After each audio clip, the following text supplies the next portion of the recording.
Salut, aujourd'hui on se retrouve pour une vidéo tuto. Dans ce tuto, je vais vous apprendre à faire le Megamix. Allez, c'est parti!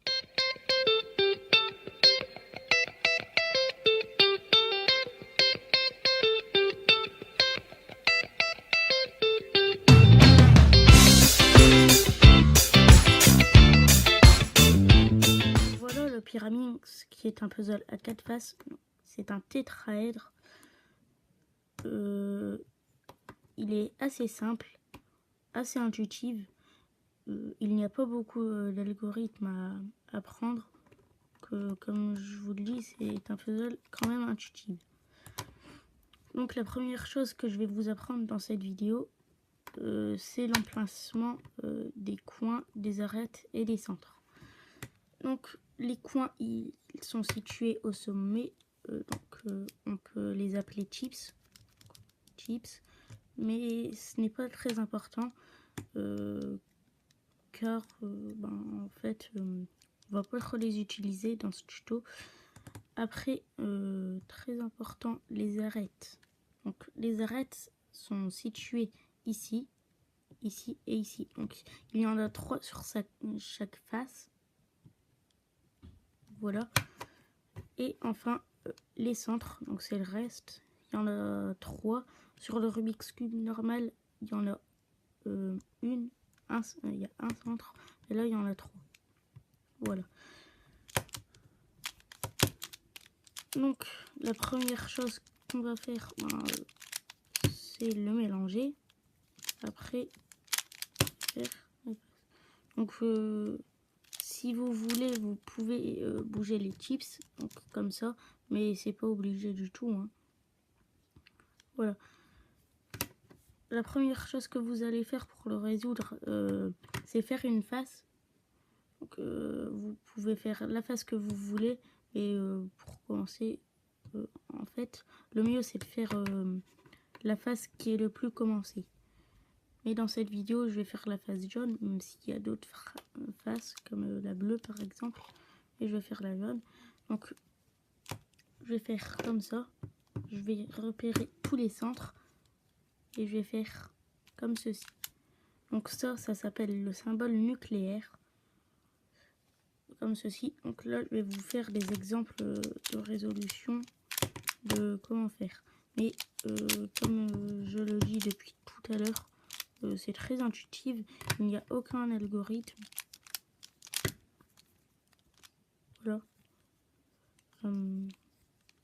Par exemple, ici, si je veux faire le symbole nucléaire avec la face jaune, je vais mettre ça ici, lui là, ici, celui-ci là, et je vais ramener ça ici. Donc je vais pas trop m'attarder dessus car c'est très simple et intuitif. Donc voilà, une fois votre symbole nucléaire fait, moi je l'appelle comme ça, vous allez placer les arêtes jaunes. Vous allez bien les placer. Là, il va falloir un petit algorithme. C'est presque pas un algorithme. Il va falloir un mini algorithme pour les placer. Donc pour les placer, soit vous faites ça. Vous le mettez ici. Vous prenez un jaune bleu. Donc là, il y a un jaune bleu. Vous le mettez juste au-dessus. Vous bougez comme ça. Vous allez faire L', U, L. Donc c'est très simple, hein. Ou sinon, vous pouvez faire L, R', L', R. C'est assez simple. Après, là, on voit un jaune rouge qu'on peut placer ici. Donc, vous allez faire comme vous voulez. Moi, je vais faire comme ça. L', U, L. Et voilà, là, vous avez le dernier que vous pouvez placer comme vous voulez encore. Donc, R prime, F, voilà. Donc, vous le placez comme vous voulez, hein, comme je vous ai dit tout à l'heure. Et là, en fait, vous allez atterrir. Donc voilà, c'est très simple. Vous avez normalement déjà terminé votre face. Et là, normalement, vous avez ça. Hein. Donc si vous n'avez pas ce cas, c'est qu'il y a un problème. Enfin, si tous les centres ne sont pas normaux, c'est qu'il y a un problème. Et là, en fait, il y a quelques cas. Donc c'est là qu'on va faire quelques algorithmes.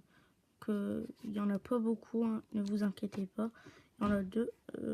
Donc je vais vous les noter en bas de l'écran et je vais vous les dire.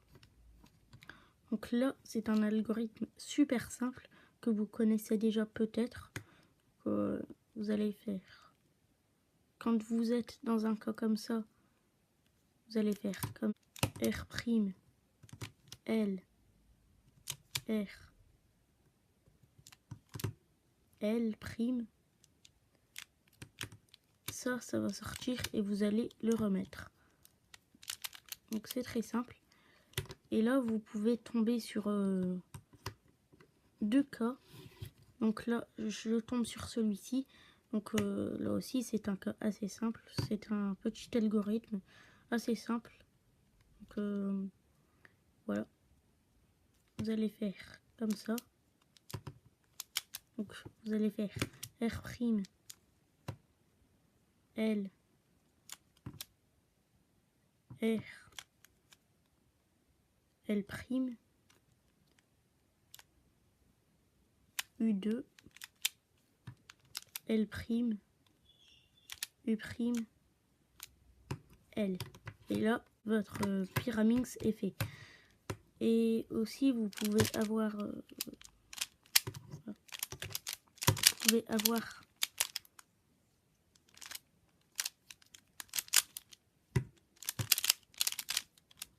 c'est moi progressé. Vous pouvez avoir ce cas. C'est un cas assez simple, vous le connaissez sûrement car il apparaît dans la méthode dans la méthode Friedrich et débutante du 3x3. C'est la chaise. Donc, normalement vous la connaissez. Hein. Donc là, en fait, il y a deux cas de chaise, la chaise à l'envers et la chaise normale. Donc là, j'ai la chaise inversée que je vais faire R, U, R', U, R, U, R'. Et sinon, vous pouvez aussi avoir ce cas-là. Donc la chaise normale. Donc vous faites la chaise, c'est aussi simple. Hein. Vous allez faire R, U2, R', U', R, U', R'. Donc voilà, normalement vous avez fini d'apprendre. Donc salut, on se retrouve pour d'autres vidéos. À la prochaine.